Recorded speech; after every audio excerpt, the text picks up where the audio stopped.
Update 11.3 for World of Warships is a very interesting update, actually. It is headlined by Italian Destroyers Part 2, early access. To me, my opinion, not really released, and probably shouldn't be the focus of a lot of these updates, but Wargaming continues to want to focus on this early access cash grab. But for me, the most interesting part of this update is Superships in the tech tree. Here we go. Tier 11 has fully entered World of Warships, and that brings with it a lot of problems going forward into the future. Concerns about some power creep, some pretty insane modern ships that might appear in the game, homing missiles, crazy stuff that could be coming that would kind of take away from the primary experience that World of Warships has, in my opinion at least, the surface to surface ship combat. We're already seeing this with the carriers, of course. The rework was just atrocious. And of course, this current submarine iteration, it's just ridiculous. So I'm concerned about some of the potential tier 11, tier 12 ships, tier 13 ships that we could see in the future. Fortunately, though, this does mean that beginner new players won't have access to the super ships anymore. So the super ships you see on your team might actually be pretty good at the game and able to at least play their role reasonably well. This is because you have to have purchased at least 3 tier 10 ships before you can even get one of the super ships. The other criteria that is placed on these super ships is that you have to have ground up the corresponding tier 10 tech tree line. So hopefully the people who are in some of these ships will know how to play them, since they play somewhat similarly to the tier 10 counterparts. The Annapolis, for example, playing like a hybrid between the Buffalo and the Des Moines. Hopefully the people playing them should have a good idea on how they work now.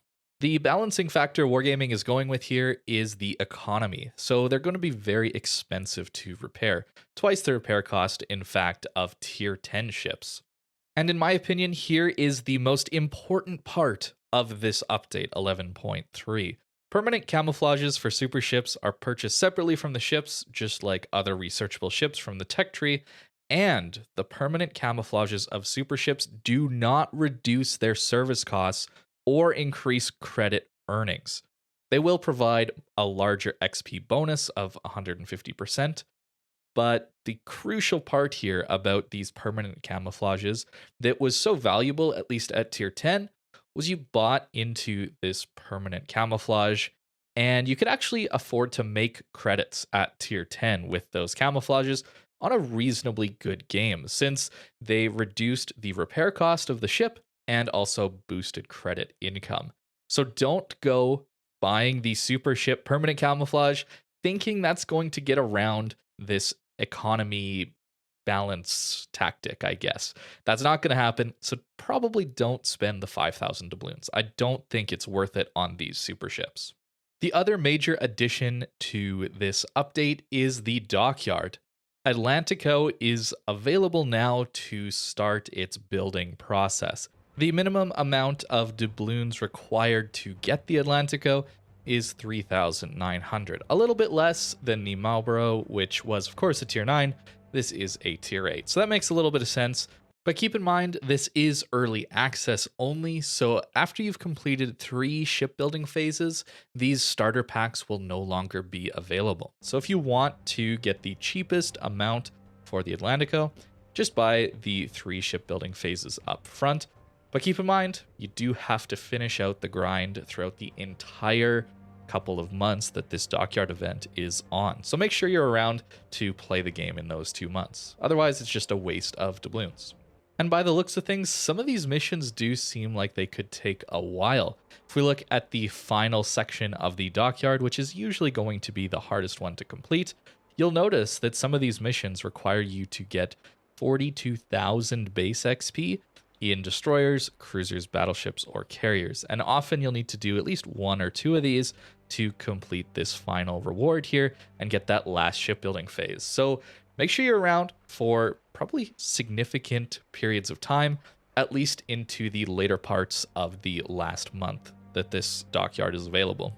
As for the Atlantico itself, it appears to be another secondary battleship, this time with some massive caliber secondaries 234 millimeters even. And in fact, they actually have improved dispersion. So the large caliber secondaries have similar dispersion to the American premium secondaries, as well as the recently released German battlecruiser line. So pretty good accuracy out of those. And alongside that, they actually have pretty good range as well. So a secondary build could certainly work out here. We'll have to see once I end up playing it, but it could work. If you're looking for an extra free day of premium time, you'll find it here in this Atlantico section. There's a new Italian destroyers collection available. The reward is the Tier 6 Leone, and if you already have it, you will be reimbursed with doubloons. But these collections really are an RNG box collection. It's ridiculous. They oftentimes will give you the full collection on average if you're playing the game a lot and you collect all of these combat missions, free bundles. All of these will probably get you this collection, but it's not guaranteed. We see here that the exchange rate for duplicates is 4-to-1, which is not the steepest they've ever done, but it's not the easiest either. And they even say here, after opening 36 containers, there's a high chance that you will have completed the entire collection. So it's not even guaranteed. And at that point, you would have to wait for these containers to be available for coal in the armory. This is often how they do it. Usually, those containers are only available like a year later, maybe 6 months at the earliest. So keep that in mind. This really is just down to random chance. Italian destroyers are, of course, still in early access.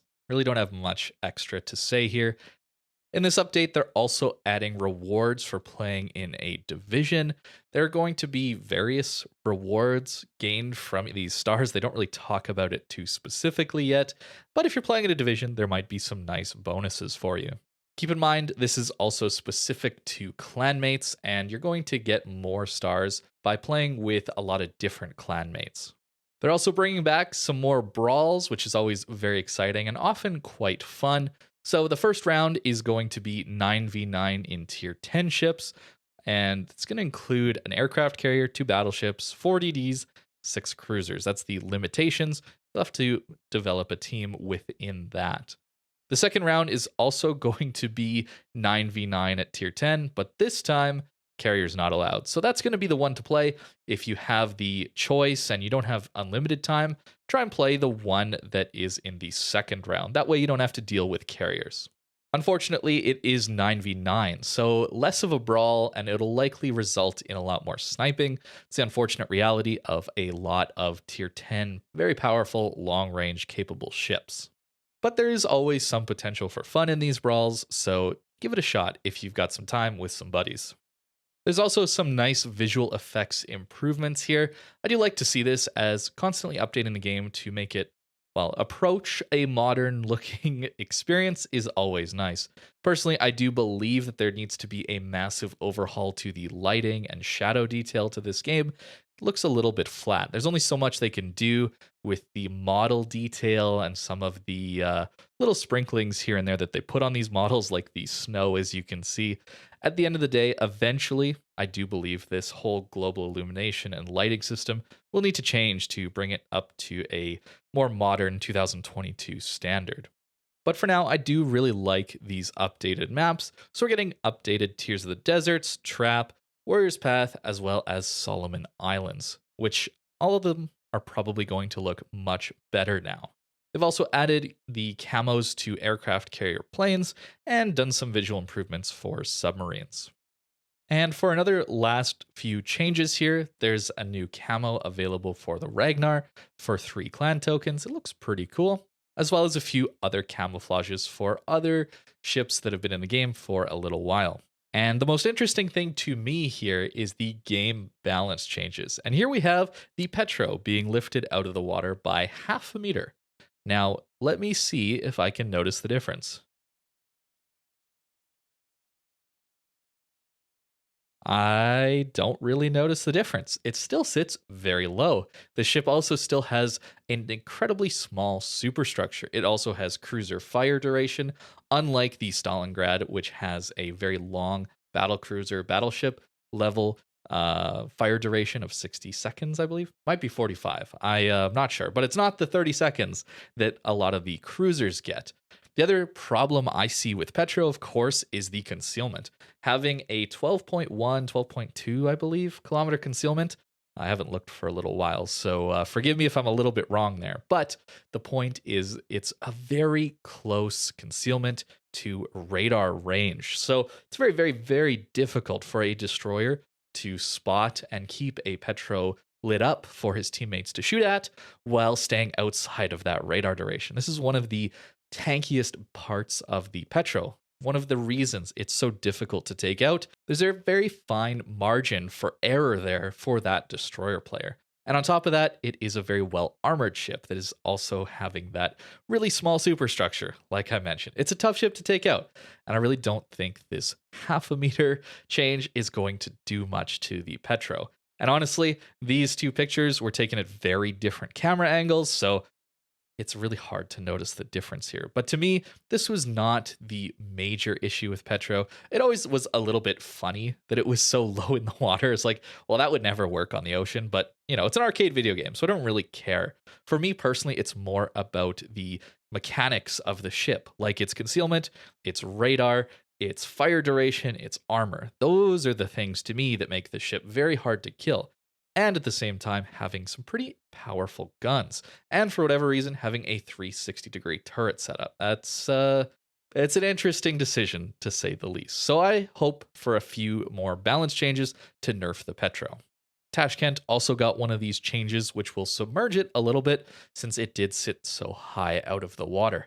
I'd love to see a change like this for the gearing, to be honest. That ship is a bit of a brick, and it sits incredibly high out of the water when you compare it to some of the other ships that are a little bit similar to it. Like, for example, the Yu Yang, which sits much, much lower in the water and is often a lot tankier as a result. Doesn't take as much damage and often will live a little longer. And there's a few other changes and improvements, but relatively minor ones. So that is update 11.3. I'm looking forward to trying these super ships. You'll see I've already purchased and fitted out both of the battleships. We'll see how they actually function now that they are fully released to everyone as tier 11. And hopefully we'll see the economy balancing to actually hinder these ships and that we don't see them everywhere in the matchmaker.